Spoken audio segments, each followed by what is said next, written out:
So another video which has come from a question we've had from a client, and I've actually brought into this video some other questions which have come up during the NLV renewal process as well. So hopefully we can get it all in to this video. And if you've got any questions on this subject, please answer them below, and I will do another video on the subject. Sometimes it's quite hard to keep thinking of ideas for the videos, so yeah, more than happy to answer the questions. So the question I've got, this was actually from a client of ours, was do you need a Spanish bank account for an NLV?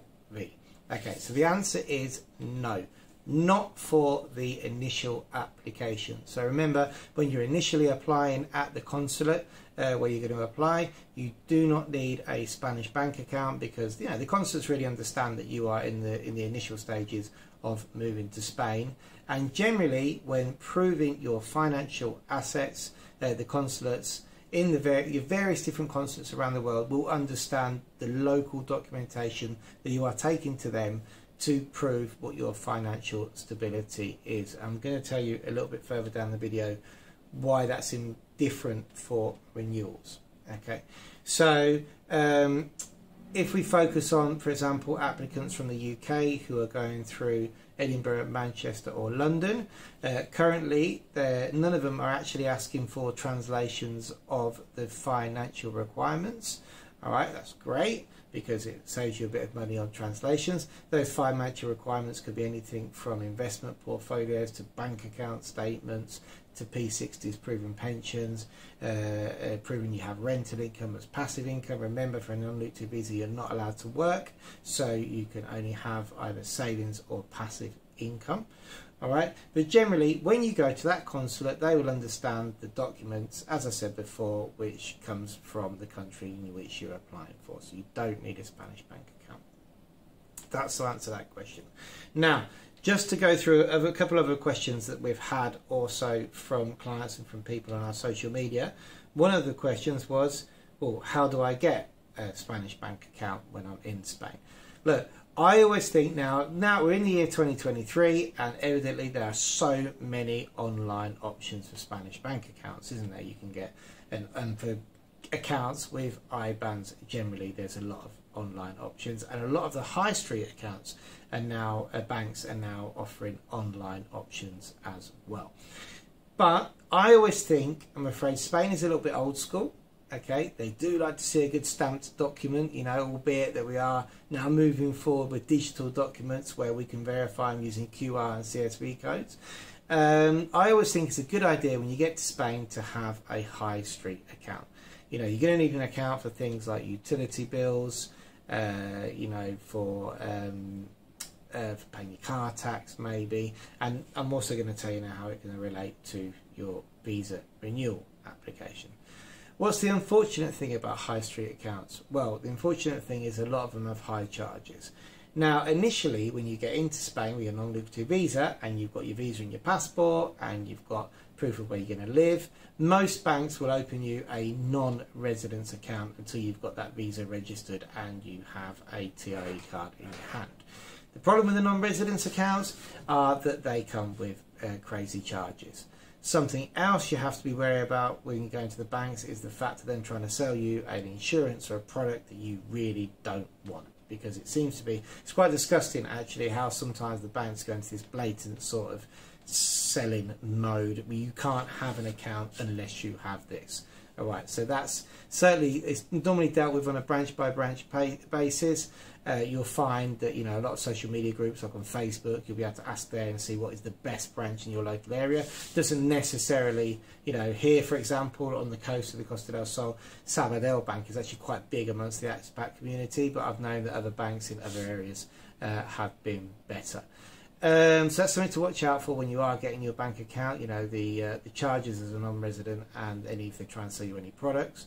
Once you have your residency card, then you can switch your account to a residence account, and on most occasions that doesn't come with charges as long as you either A, keep a certain amount of money in the bank, or B, have a regular monthly income going into it. If you decide to go down the online option, why would this be a problem? Well, so what about online accounts? that question came from our Facebook. Online accounts. The problem with online accounts is if you have all your savings or your income going into an online account, when we come to renew the non-lucrative visa, how do we prove that to immigration? Because you can't get proper statements. A lot of people have Wise accounts and stuff like that, and it's really quite hard to get a downloadable, verifiable statement that we can present to immigration to prove how much money you've got and how you qualify to renew. So just remember, the criteria for the renewal is that when you present your documents for the renewal, the documents you present, if they're in English or in a different language other than Spanish, they have to be translated. They also have to be verifiable, which means most Spanish documentation comes with a CSV code or a QR code, whereas documents from certain online entities just come and they, quite frankly, could be made up by yourself on a Word document. So, you know, for us at the front end, we can say, okay, well, hey, go get that translated and we'll submit it. But when they come back to us and they say, please prove that you've got the financial requirements, what do? We'll just go back to the clients and say, look, I'm sorry, we need something more verifiable. Then the clients have to deal with the banks. How does that differ from a Spanish bank? Well, if you've got a Spanish bank and you've got your income or you've got your savings in a Spanish bank, well, a Spanish bank will issue you, if it's savings, an actual balance certificate, and if you order it in branch, it will be stamped, and if you order it online, because that happens now, you can get it off your app, it will come with a CSV code which proves that it is digitally signed and an authentic document. All right. If you've got income going into your account, the same for the statements. Normally you can either download them with a verifiable digital code, or you can go into this bank and say, look, I'm going to be renewing my visa, I need 12 months of statements showing the income, please print them out and stamp them for me.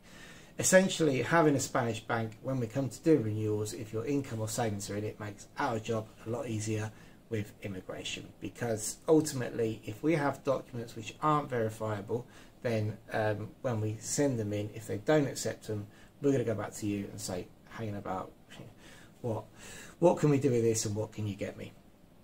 On some occasions we've submitted online accounts, people that hadn't been accepted, people have had to transfer the funds from the online account into the Spanish account, because we only get 10 days to basically answer the requirement of how they're going to prove that financial stability is in place for the renewal, and clients have had to put the odd line account money into a Spanish bank to then achieve the certificate that we need to prove that. Okay, that's happened on a couple of occasions as well. So there you go. I hope that's answered the question. Do you need a Spanish bank account for a non-lucrative visa? No, you don't. Not for the initial application. For the renewal, if you've got assets in a Spanish bank account or income, it makes it a lot easier, because we know that they're provable, verifiable documents and you can present them.